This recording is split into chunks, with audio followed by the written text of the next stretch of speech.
Alrighty, today I'm going to be doing a walk around in my own car, 2022 Hyundai Elantra N in ceramic white, because I will not have it for much longer. I'll be upgrading to something new. Stay tuned to see what's coming next. Overall, I've had this car for 2 years on a lease. Not many complaints. It's been real. It's been fun. Thank you, everything Hyundai. Everything I say in this video, just kind of take with a grain of salt, because at the end of the day, it's a $35,000 car. Quality and ride is going to reflect that. But for what you're getting at $35K, it's amazing. Base price, these things are $33,000, and then you pick your transmission, which you either get the DCT automatic, which is what I'm at, or the manual at no upgrade, and then you pick the color. The color, this one here, I think is an extra $400 to get the ceramic white, and then the dealer can add on some extra, like, whatever items, such as like wheel locks. You got the cargo net, first aid kit, and that gets you up to $35K after freight.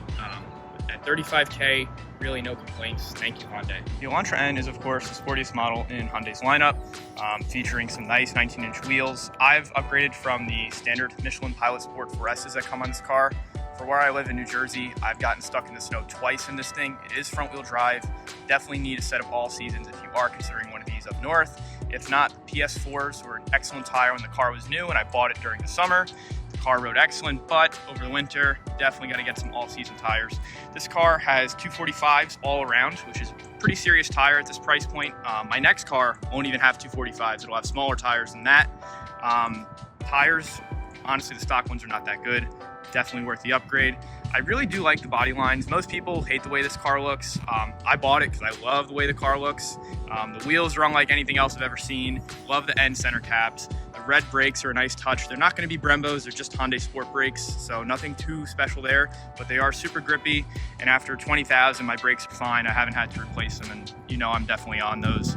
Around the back, one thing I would definitely consider is removing the Elantra lettering. I unfortunately can't because I'm in a lease, so there's really not much I can do to this thing, which is why I'm really excited for my next car, which is going to be bought outright, and I'm going to be able to mod that however I would like. I really like the wing on the back. I think it's rather tasteful. It's not obnoxious, but it shows that it's a little upgrade over the N line or the standard Elantra that you see everywhere. These things are kind of rare. I would say in my time driving this, I've maybe seen 5 other ones. When I first bought mine, there were only 5 in the country. I had to travel 2.5 hours to buy this thing, and I wanted it in this color, this spec specifically, which made it even harder to get. And I found a dealer that really wasn't going to hike the price crazy over MSRP. Of course, during that time in 2022, everything was over MSRP. And the reason why I went with the lease is because the markup was actually not bad. It was divided over the lease term and the buyout at the end of the lease, but I knew this would not be bought out. It was only a temporary solution to my no car problem. Overall, if I had to complain about something, you have the Hyundai build quality with this. I had an issue with the headlight module. The headlight module wouldn't toggle and I couldn't change the marker lights. Sometimes the lights would stay on. It was under warranty and it got fixed, but it was just more of the hassle of going to the dealer, getting it repaired, being without a loaner, just sort of that type of hassle with it. Any other gripes I could think of? The ride quality is pretty rough, but I mean, you're on 19s with really low profile tires and a sport suspension, so imagine how the ride quality is going to be. It's not going to be great. And at $35K, it's definitely not going to be anything super smooth. You have to be watching out for your potholes. If you really want one of these things and you really want a good ride quality, get a new set of wheels, do 18s, get some wider sidewalls. Definitely will fix that issue. This one, of course, has the automatic. We can tell because it's got the sunroof, so it's got the dual clutch transmission. Excellent transmission from Hyundai, super engaging. It makes this car so fun to drive. I've enjoyed every second of it. We'll check out the inside. I really like the seats. They are definitely not real suede at this price point. You will have some, they're like Sport Techs, I think they're called. They're definitely not real suede at this price point. Steering wheel is pretty nice too. You have some serious buttons on there for your drive modes. And that little NGS button, it's more of a little gimmick. It makes you feel cool when you push it. It gives you an extra 10 horsepower, which I think is like an extra 2 pounds of boost on the turbo. This, of course, for those who don't know, is an inline 4-cylinder turbo. I can pop the hood, check that out. One other pretty cool, I wouldn't even call this one a gimmick because you do actually feel the difference with this. In the back trunk, you have a nice, mind my cargo, this is the daily, of course. You have a rear strut brace, which you actually do feel when you're going around a corner. It keeps the back nice and rigid. For a front wheel drive car, it's pretty lightweight as well. I think the curb weight on this with the DCT is 3,200 pounds, and it handles like it. It handles excellent. Let's pop the hood, take a look at what we got there. There's a nice turbo hiding under there.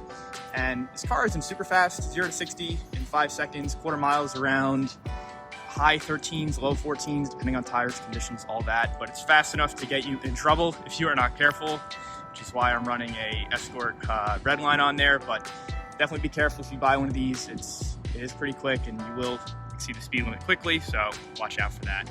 Under the hood, you've got an inline 4-cylinder that makes 276 horsepower, 289 pounds-feet of torque, pretty torquey.